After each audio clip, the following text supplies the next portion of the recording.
Friends, मैं Shweta Oberoi, astrologer, numerologist, vastu specialist Delhi से। आज हम बात करने वाले हैं राहु की। जब राहु की दशा आती है और या अंतर्दशा आती है या प्रयंतर दशा आती है तो किस तरह के अनुभव देखने को मिलते हैं, किस तरह का नेचर रहता है इंसान का, आज हम वो जानेंगे। ये सीखने के भाव से भी है कि एक इंसान जो आपके साथ बहुत खुश था, बहुत कंफर्टेबल था, जब उसकी राहु की दशा आई वो अनकंफर्टेबल होना शुरू हो गया। राहु एक राक्षस है, उसकी प्रवृत्ति भी राक्षस है और उसे पापी ग्रहों में ही गिना जाता है। अब एक पापी इंसान की प्रवृत्ति भी वैसी ही होती है, तो जब उसकी दशा अंतर्दशा आती है तो वो नेचर में वैसी ही चीज़ें देता है। राहु को क्या ज़रूरत थी देवता बनकर अमृत पीने की? कारण ये है कि वो अपने राक्षस कुल से परेशान था। वहाँ उसकी कोई रिस्पेक्ट नहीं होती थी या उसे वो वहाँ पे सेटिस्फाइड ही नहीं था। वो चाहता था कि मैं देवताओं की तरह पूज्य हो जाऊँ, लोग मुझे पूजें, लोग मुझे सराहें। उसने अपनी प्रवृत्ति ऐसी ही बना रखी थी। इसीलिए जब किसी की राहु की दशा आती है या अंतर्दशा आती है या प्रयंतर दशा आती है, इंसान को सबसे बड़े दुश्मन अपने परिवार वाले ही लगते हैं। सबसे ज़्यादा बुरे उसको अपने परिवार वाले ही लगते हैं। जितना ही वो उससे प्रेम कर लें, कितना ही वो उसको सराह लें, कितना ही उसको सहयोग दें, लेकिन उसे सुहाते हैं सिर्फ बाहरी लोग, क्योंकि राहु है। बाहर, परिवार से बाहर, बाहरी लोगों को खुश रखना, उनके साथ खुश रहना, उनके साथ यारी दोस्ती रखना, उनके साथ ही रिश्ता निभाना, इस तरह की प्रवृत्ति राहु की दशा वालों में हमने देखी। राहु अपने परिवार से खुश नहीं था, इसीलिए जब देवताओं को वो अमृत बांट रहे थे तो उन्होंने देखा कि अरे भाई ये तो चालाकी हो रही है। उन्होंने देवता बने और जाके देवताओं के बीच में बैठ गए और अमृत पान कर लिया।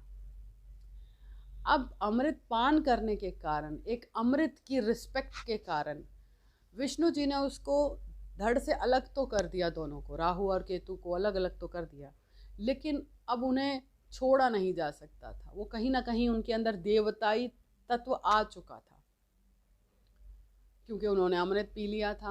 अब उनकी मृत्यु तो हो नहीं सकती थी, इसलिए उनको ग्रहों में स्थान दिया गया। जब उन्हें ग्रहों में स्थान दिया गया तो उन्हें पूज्य भी बना दिया गया। इसीलिए जब भी राहु की आती है दशा, तब इंसान मंदिर नहीं जाना पसंद करता। उसे बाहरी लोग ज़्यादा अच्छे लगते हैं, इसलिए उसे मंदिर जाना चुभता है। लेकिन राहु को अच्छा करने के लिए राहु के मंत्रों का जाप किया जाता है। ओम राव रावे नमः। आप इसे मैच कर सकते हैं दुर्योधन के साथ। राजा का बेटा होने के बावजूद भी उसे कर्ण ज़्यादा सुहाता था। 100 भाई बहन होने के बावजूद भी वो कर्ण कर्ण कर्ण करता था। तो ये क्या था? राहु ही तो था। और कर्ण एक ऐसा मित्र था जिसने कभी अपने मित्र को ये नहीं कहा कि तुम गलत हो, वो कहता था तुम ही सही हो। कारण ये है कि राहु जो है वो झूठी मित्रता भी देता है कहीं ना कहीं। बेशक हम कहते हैं कि कर्ण दानवीर थे, कर्ण एक अच्छे मित्र थे कि उन्होंने अपने मित्र को गलत होने के बावजूद भी साथ दिया। मज़ा तो तब आता है ना कि वो कृष्ण होता। कृष्ण जैसे मित्र हर किसी को नहीं मिलते, कि जो उन्हें कान पकड़ के कहता कि बेटा यहाँ तो गलत है, अपने आप को सुधार। राहु वाले को कोई नहीं सुधारता। राहु वाले को बिगड़ने के लिए बिगाड़ा ही जाता है और उसे खराब खराब खराब की श्रेणी में रखा जाता है कि वो कभी सही हो ही ना। ये आप अपने घर में चेक कर लीजिए, किसी की भी राहु की दशा हो वो राइज नहीं करती। यानी कि अगर वो टॉपर है ना, क्लास में अगर पढ़ रहे हैं 50 बच्चे, वो टॉपर के साथ नहीं बैठेगा, वो फेलियर के साथ जाके बैठेगा। वो उस इंसान के साथ बैठेगा जिसने अपनी ज़िंदगी में कुछ नहीं किया और उसे वही अच्छा लगेगा। कर्ण ने इतनी शिक्षा ग्रहण की, इतना ज्ञान पाया, लेकिन उसके बावजूद भी उसे यह नहीं समझ में आया कि पांडव कहाँ सही हैं और कौरव कहाँ गलत है। तो ऐसी शिक्षा का क्या मतलब?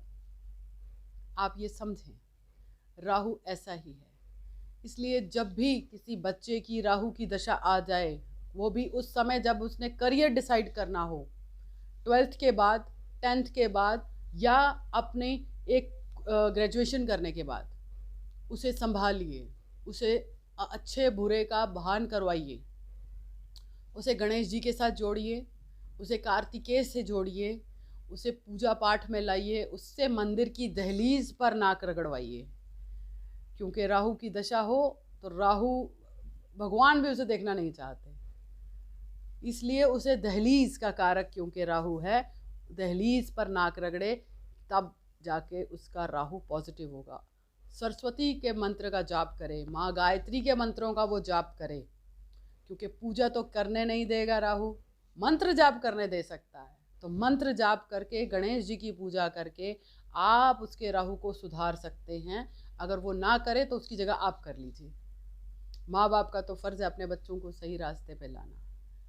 तो इसलिए जब भी राहु की दशा परेशान करे और आपका बच्चा गलत गैदरिंग में जाए, तो आप गणेश जी की पूजा करें, कोशिश करें कि उसे संभालें।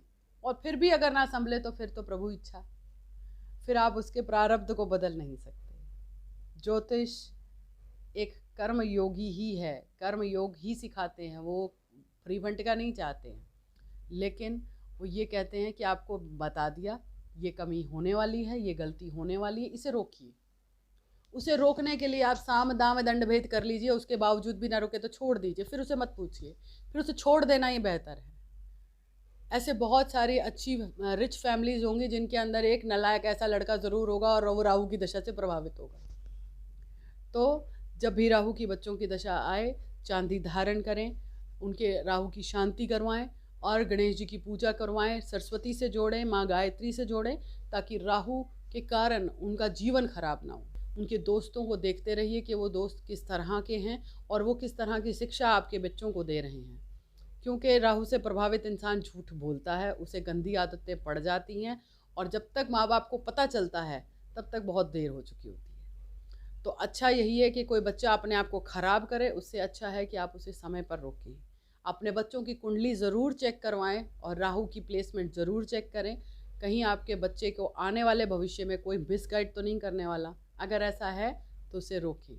हमारी यही शुभकामनाएं हैं कि हर किसी के बच्चे को सही रास्ता मिले, कोई उसके जीवन में भटकाव ना बनकर आए, कोई ऐसा मित्र ना बनकर आए जो उसे भटकाए और उसके जीवन को खराब करे, या उसके करियर बनाने के टाइम पे, अपने जीवन के सही डिसीज़न लेने के टाइम पे वो कोई गलत डिसीज़न ले। हाँ, ये शुभकामनाएं आप सबके साथ हैं। जय माता दी।